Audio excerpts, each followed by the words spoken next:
મહુવા શહેરની ઓળખસમા ગાંધીબાગની અંદર વેસ્ટ કચરો, વેસ્ટ અને પલળેલા લાકડા સળગાવાતા વાતાવરણ અને પર્યાવરણને નુકસાન થઈ રહ્યું છે.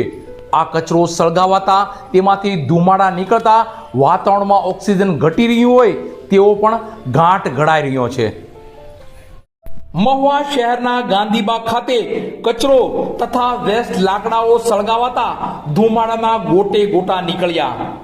વેસ્ટ કચરો સળગાવાતા જેમાંથી ધુમાડો નીકળતા પર્યાવરણ અને વાતાવરણને નુકસાન થઈ રહ્યું છે. પર્યાવરણ અને વાતાવરણને નુકસાનીના ભય સાથે પર્યાવરણ પ્રેમીઓમાં નારાજગી દેખાઈ રહી છે. આ બાબતે વિગત જોઈએ તો મહુવા શહેરની ઓળખસમા ગાંધીબાગ ખાતે પર્યાવરણને નુકસાન થઈ રહ્યું હોય, વાતાવરણમાં ઓક્સિજનનો ઘટાડો કરાતું હોય તેવું ષડયંત્ર અને પ્રવૃત્તિઓ કરાતા આજુબાજુના રહીશો, રાહદારીઓ આ ધુમાડા સાથેનું વાતાવરણ સહન કરવું પડી રહ્યું છે. અને છેલ્લા 2 દિવસથી રોજે સવારે વાતાવરણ દૂષિત કરવાની આ પ્રક્રિયા શરૂ જ રહે છે. છેલ્લા 2 દિવસથી ગાંધીબાગની અંદર જ આ વેસ્ટ કચરો અને વેસ્ટ લાકડા, પલળેલા લાકડા સળગાવાતા ધુમાડાના ગોટે ગોટા વાતાવરણમાં ભળી રહ્યા છે. અને અહીં ગાંધીબાગની આજુબાજુ ધુમાડો ફેલાતા વાતાવરણનું ઓક્સિજન ઘટી રહ્યું છે. અત્રે ઉલ્લેખનીય છે કે મહુવા શહેરના ગાંધીબાગ ખાતે નગરપાલિકા દ્વારા કચરો ઉપાડવા કે સામાન લાવવા લઈ જવા ટ્રેક્ટર પણ ફાળવવામાં આવ્યું છે. છતાં પણ આ ટ્રેક્ટરનો ઉપયોગ થતો જ નથી.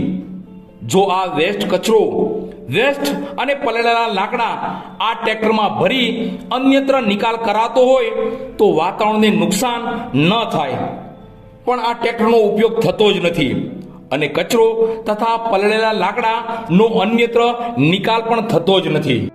અને આ તમામ કચરો અને વેસ્ટ પલળેલા લાકડા ગાંધીબાગની અંદર જ સળગાવવામાં આવે છે.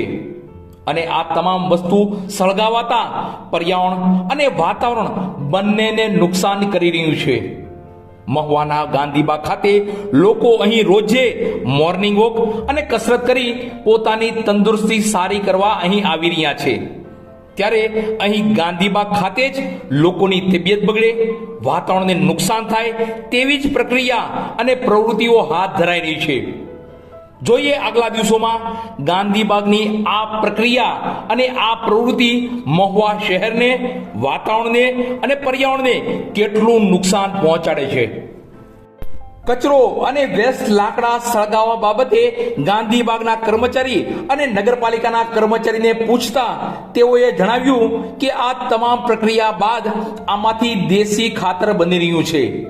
માટે ગાંધીબાગના વૃક્ષોનો યોગ્ય ઉછેર માટે અમે દેશી ખાતર બનાવવા આ પ્રક્રિયા કરી રહ્યા છીએ અને 1-2 દિવસમાં આ પ્રક્રિયા પૂર્ણ થઈ જશે.